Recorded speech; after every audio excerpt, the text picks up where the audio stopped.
To draw a slice of pie, we're going to start with a blob of cream, which is like a little cloud, isn't it, really? And then we can put some little blobby marks like that.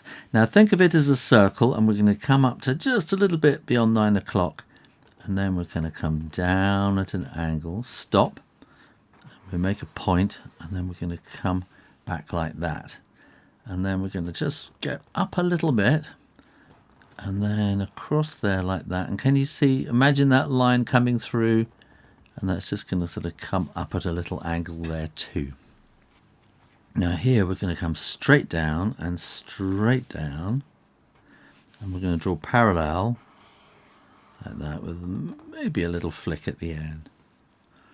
And here we're going to come around in a circle, not all the way. So this is the pastry crust on the bottom like that. There we go.